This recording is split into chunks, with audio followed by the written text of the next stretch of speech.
Sorry, boss. It took too much out of me.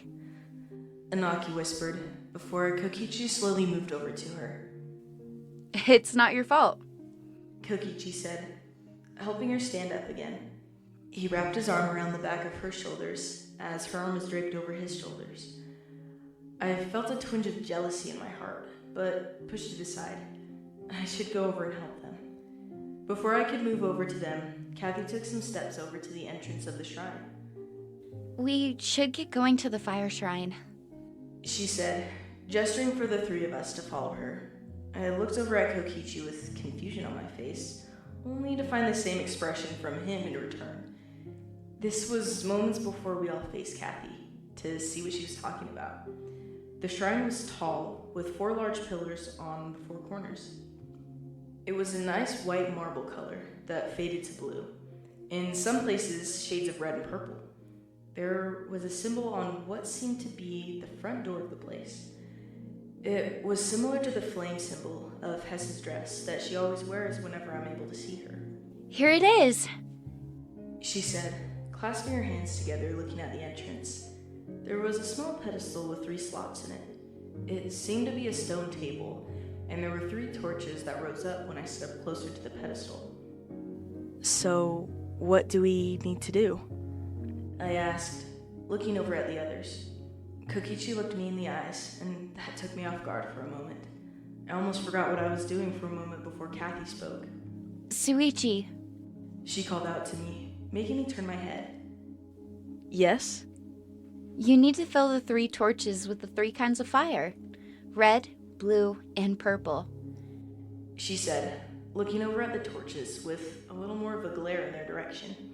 It made me feel a little off because of her odd behavior. Did something happen to her on the path? Okay.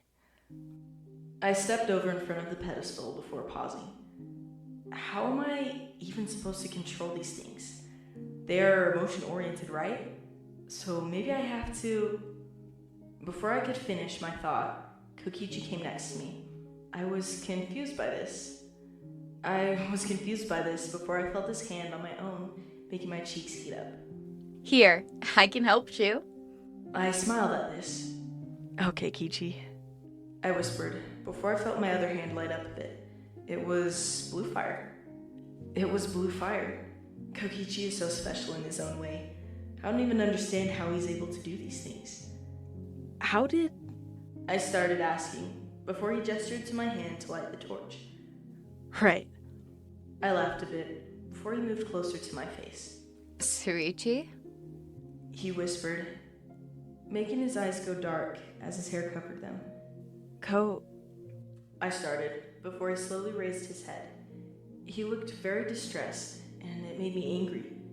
Who hurt my baby? Who hurt my Kichi?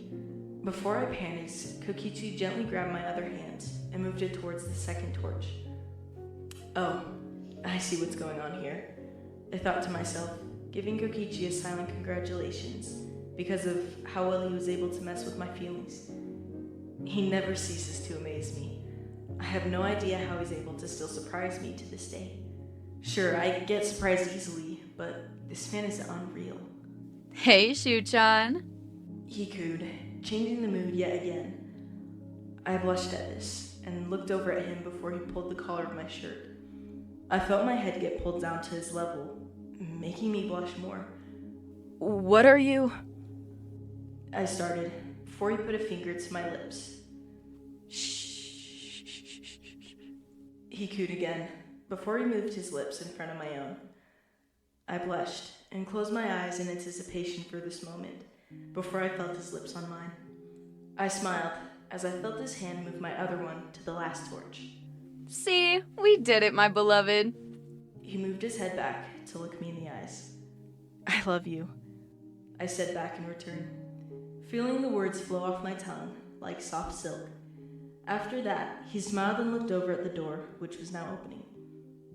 We're finally able to get some much-needed answers.